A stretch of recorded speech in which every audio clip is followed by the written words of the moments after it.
consultation, one looks at it and we say, okay, we really like the consultation paper because it highlights some really important issues and it takes an open position. The government is looking for the sort of the facts to make a decision based on the facts. But there are quite a number of really important related issues which we need to think about before we can give a final answer on the questions which the government's asking. So the first bit of my presentation is going through these related issues. The second bit of my presentation is going through the government's 4 guiding policy objectives, where there is some refinement and detail to those policy objectives which we think you need to consider in order to get an answer which meets the fundamental needs. And then finally, the bit in the middle is, okay, what's our conclusion?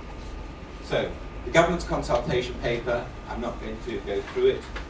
Donald may ask Donald when he gets his speaking slot later, but they have the 4 guiding policy objectives, they have other considerations, they are looking at a planning horizon of just 10 years, up to 23, and they come out with this is what our current fuel mix is, and 2 options.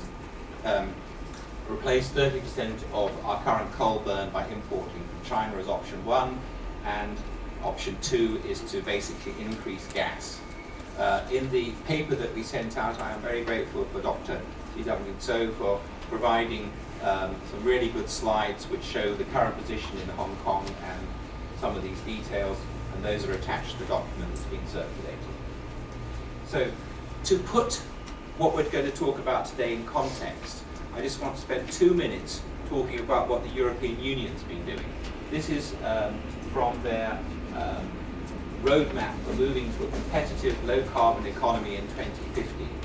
And the issue here is, given issues of long-term availability of fuel, given issues of climate change and hence the carbon constraint, one does need to think about the really long term. Decisions that we make today in terms of investing in power equipment will result in plant that will be running in 30, 40 years' time.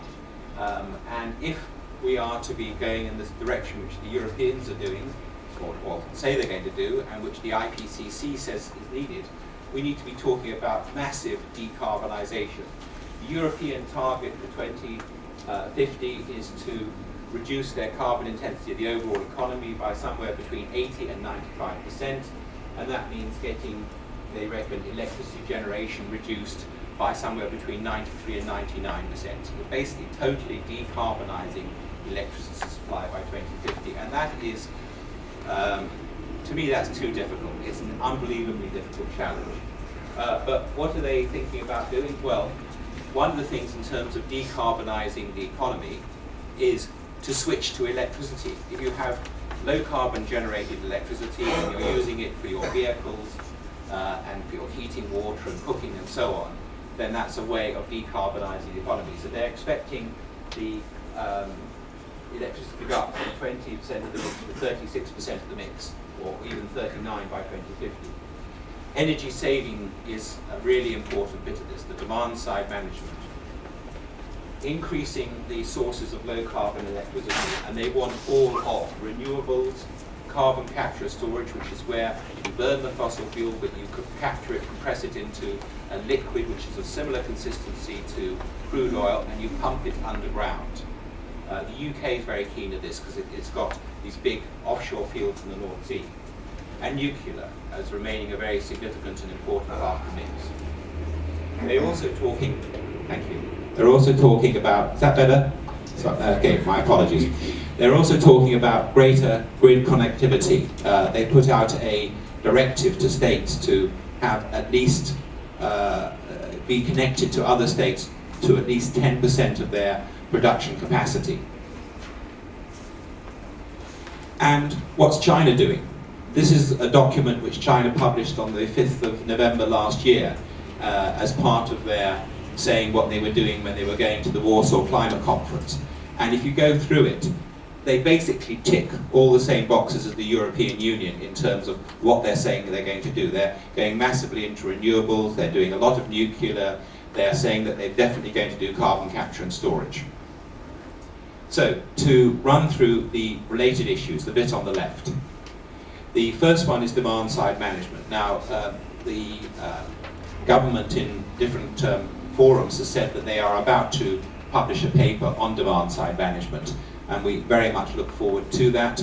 At the moment, the existing fuel mix paper talks about, or is done as on a sort of what I would call a business as usual, 1.5% per year increase in electricity consumption. But you know, there's the opportunity for energy efficiency, particularly in our building sector. There's the question of whether we could have more renewable power. Perhaps not so much in the near term, but maybe there can be more in the longer term. And then there's the question of trigen, which I'll come on to a little bit later.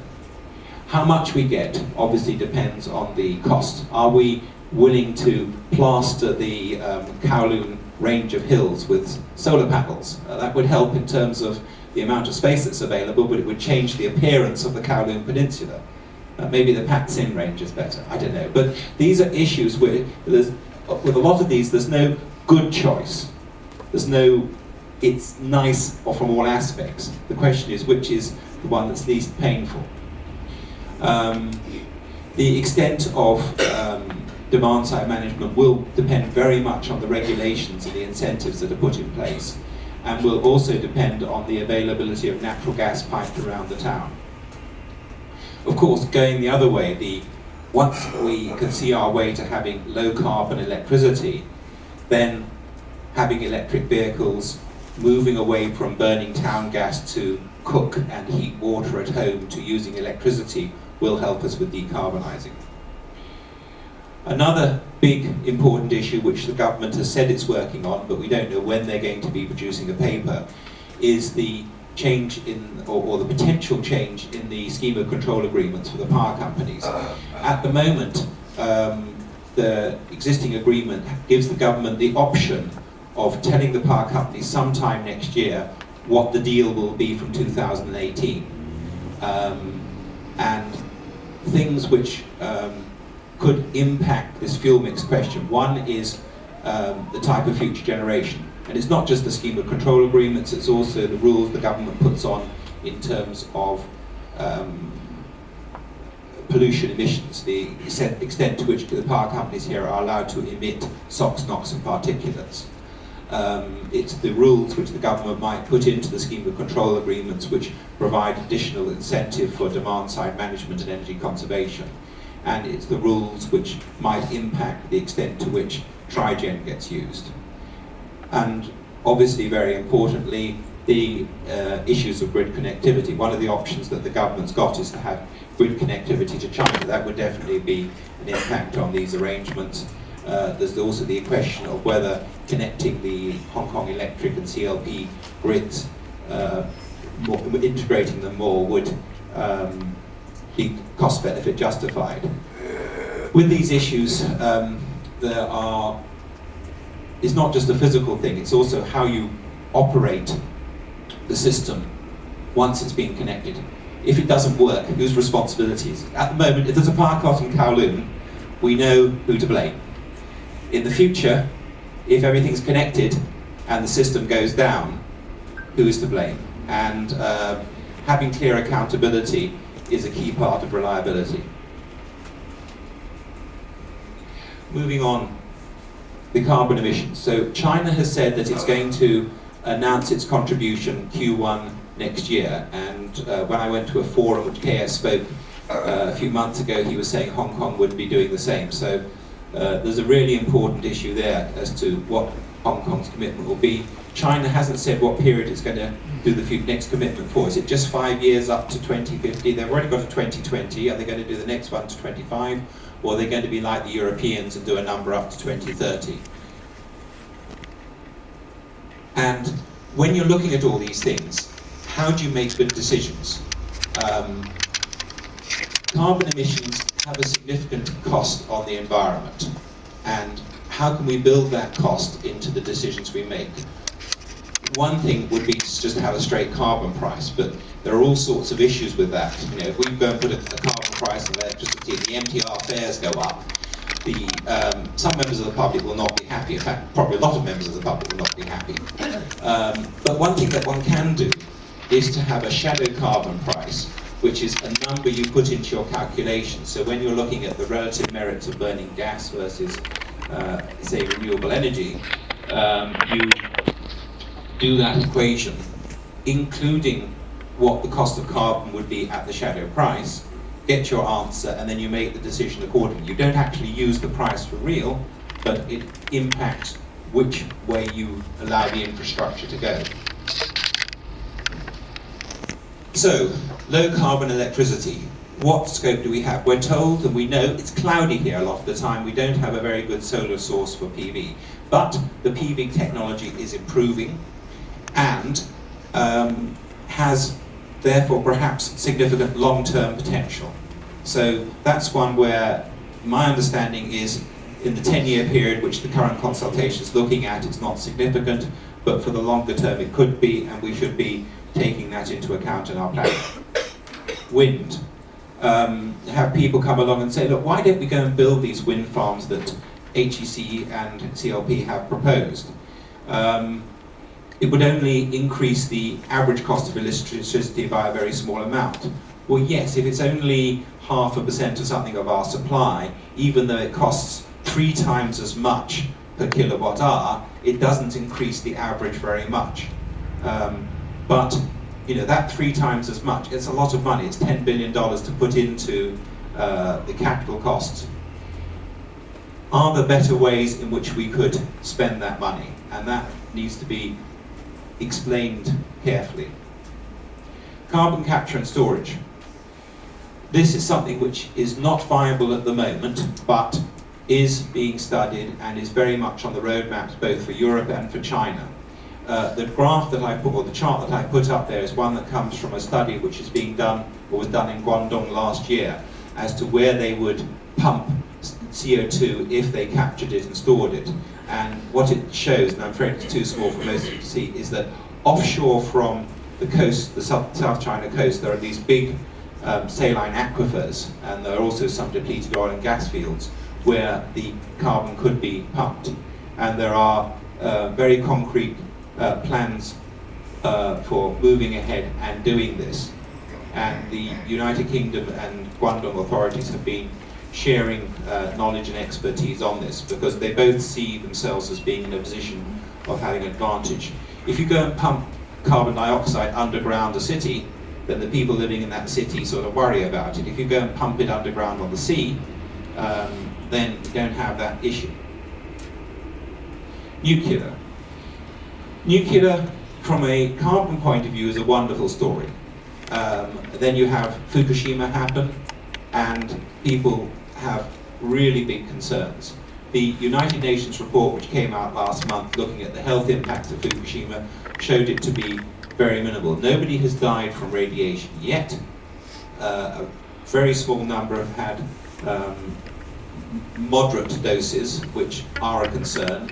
The general population that was in the affected area, maybe they got 5 times the annual background radiation level, which is probably less than most of our business executives get when they're flying up high, where there's a higher radiation exposure.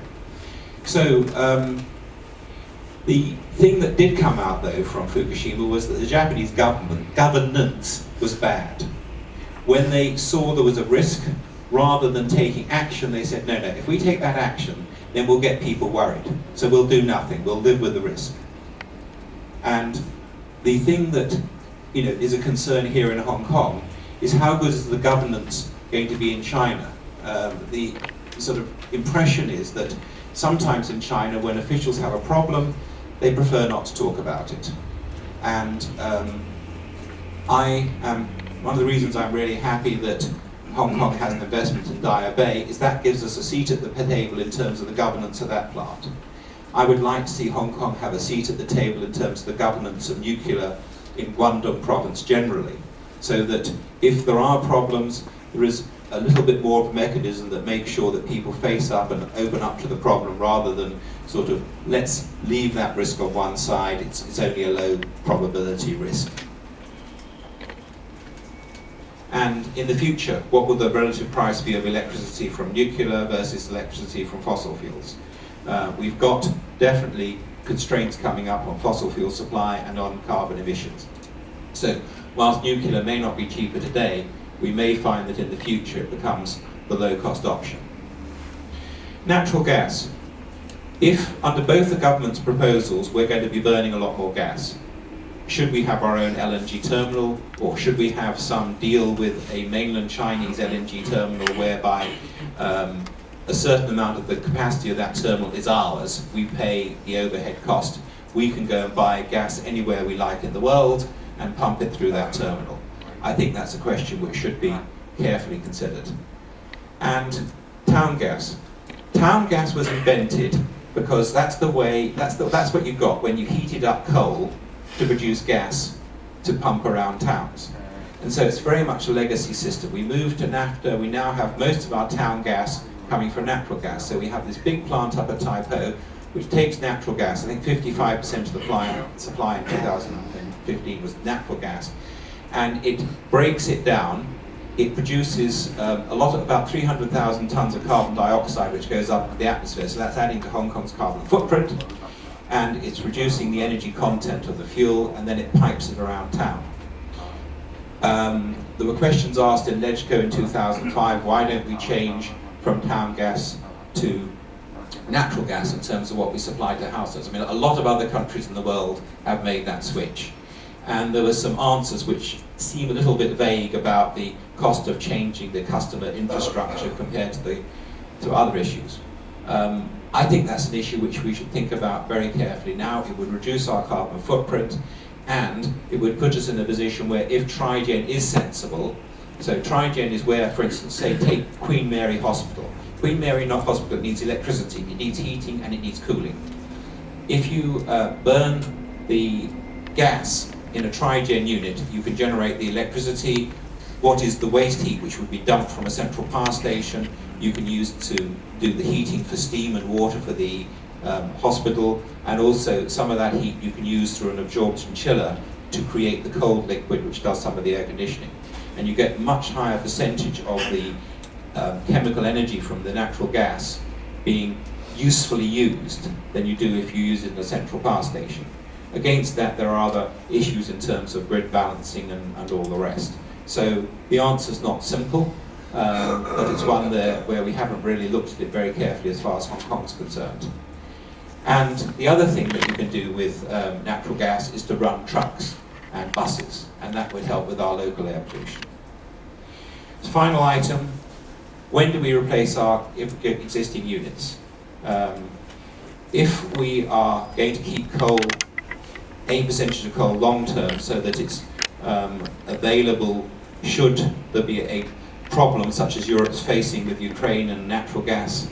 If there's a problem, say in 20 or 30 years' time in terms of our gas supply, and we need to find something else to have coal which we can then switch on. If we're going to keep that, should we be replacing some of our units now rather than waiting till later?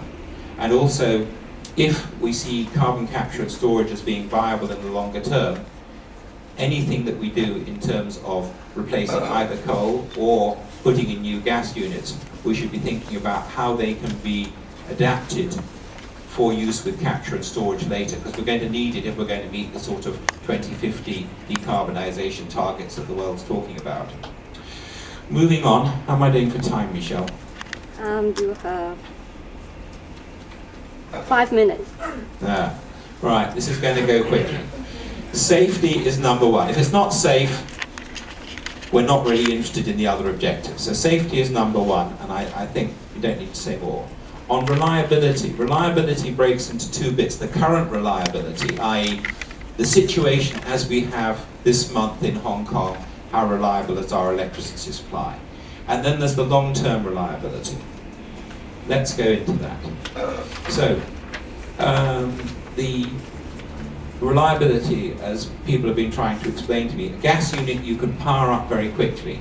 So having gas units sitting there with spare capacity, so if something happens and one of the other units in the system has to be taken offline, you can ramp up the gas unit and you can keep the lights on. That's really useful. Coal takes somewhere between 1 and 3 days to sort of get from cold start to running fully.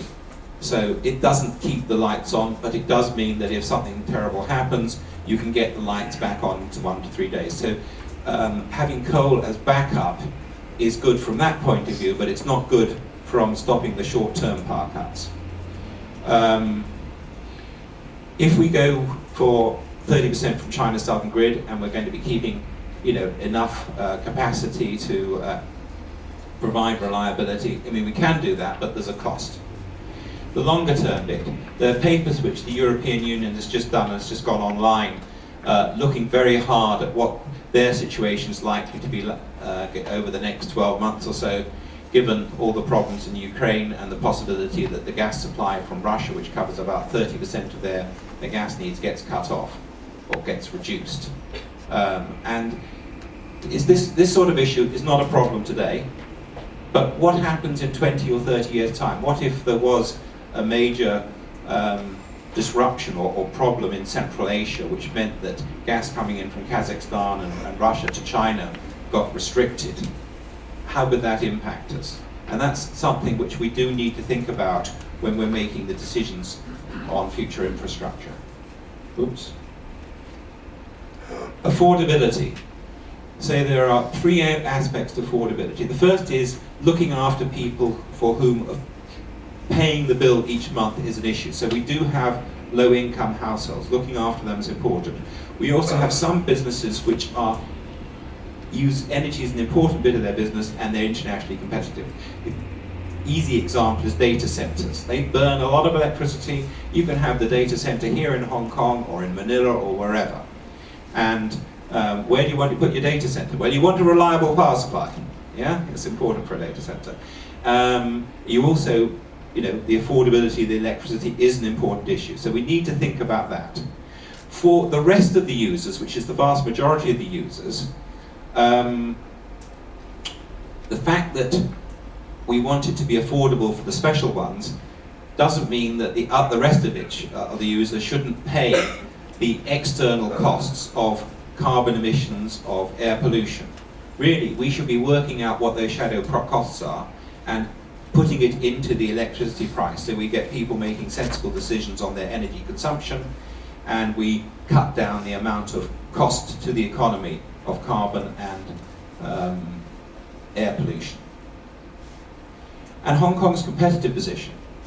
I could make the case, excluding the special low-income groups and the people with this international competition, that if we were to double the electricity price, we would make energy more affordable for Hong Kong.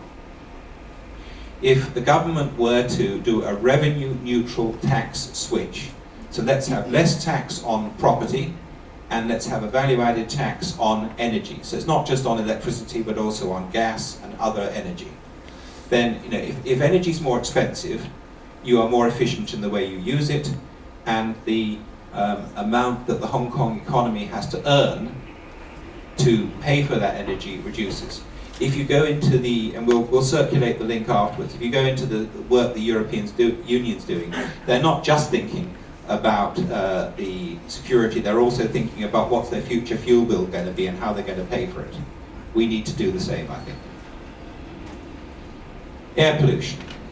We care about the air we breathe, not where the emissions that are causing the problem with the air quality are made. So the thought is that the objective for air quality should be the impact on our air of electricity generated, whether it's electricity generated here in Hong Kong or electricity generated elsewhere in the Pearl River Delta. And if we buy from China's southern grid, what is the incremental supply of electricity? Is not, I think, going to be hydro. They're doing as much as they can. It's not nuclear, they're going really fast on that. And when it comes down to it, it's probably going to be coal. So if we decide that we shut the coal stations here, the implication, certainly for the next 10, 20 years, is probably more coal burn across the border. What's that going to do to our air quality? And I was warning Johnny earlier that this is a sort of question for him to answer, not me.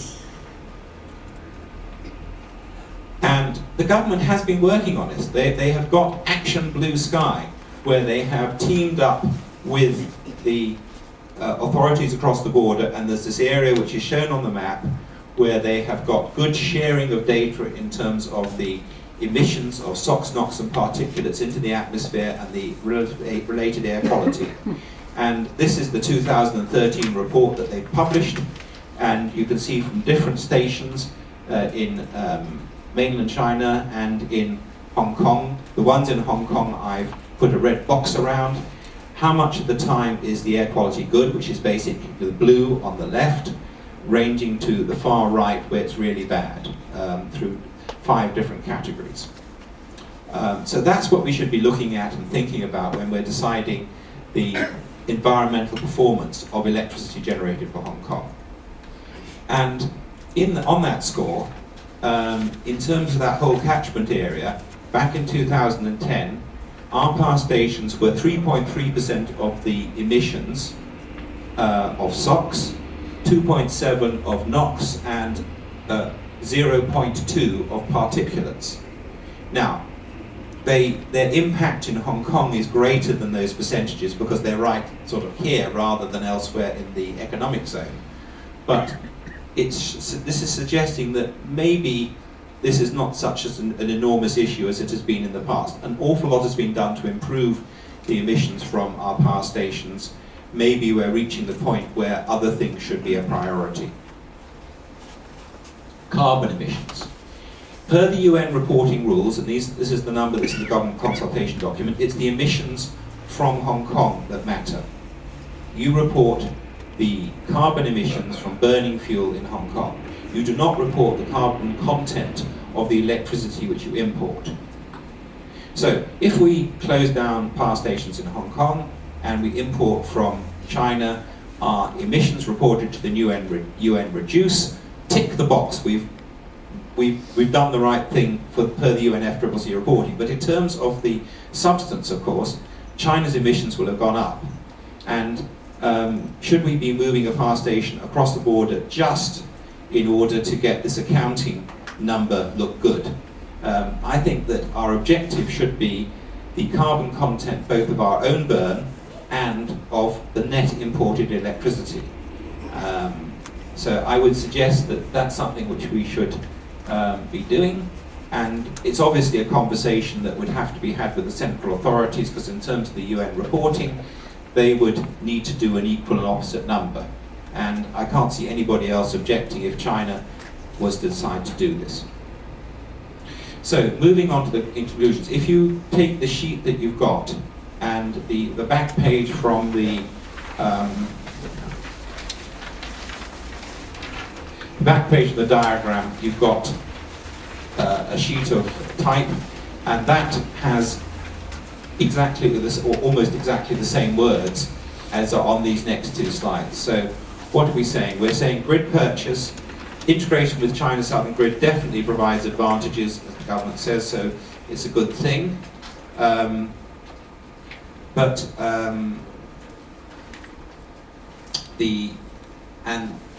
Current reliability is a question. It could be made good at a cost by having extra standby in Hong Kong. Long-term reliability, which is the availability and the security of supply, is one which is more difficult to judge. Environmental performance may not be better than local production if you do the things which I've just been talking about, namely look at the impact on the air we breathe. And by the way, we shouldn't just be thinking about ourselves. Don't we also have a moral duty to care about the quality of the air that the other people in the Pearl River Delta breathe? We want to be good neighbours. And also, if we count scope 1 and 2, then once again the environmental performance may not be better. Option 2, the local production. Substantial local production, particularly with integration with the China Southern Grid, increases our ability to respond to changes in circumstances. But having a really high gas percentage leaves us vulnerable to the future gas price and gas availability. And other low carbon options. We should try and leave on the table and think about solar PV, CCS and nuclear. So the conclusion bit is, yes, connect to the China Southern Grid, but we think 2 things. Firstly, rather than having a let's just buy from the China Southern Grid and effectively put them in a monopoly supplier position. Have an arrangement which would allow for people to set up power across the border and us to buy specifically from those units, rather than just buying. So the China Southern Grid would be the transporter of the electricity rather than an integrated supplier. And we should be replacing generating in units in Hong Kong to keep substantial capacity here. We may well end up in a situation where electricity flows both ways. During times when there's good baseload supply, say from nuclear, and the supply from renewables in China, we'll be importing it. In times when it's the other way around, maybe we'll be running gas units here and selling electricity to China. Don't rule out, as I've just said, the other low carbon options, and do think about flexibility to change the fuel mix as technology, relative fuel costs, and environmental constraints alter. There should be a periodic review of these issues in a transparent way with the results published. Thank you very much.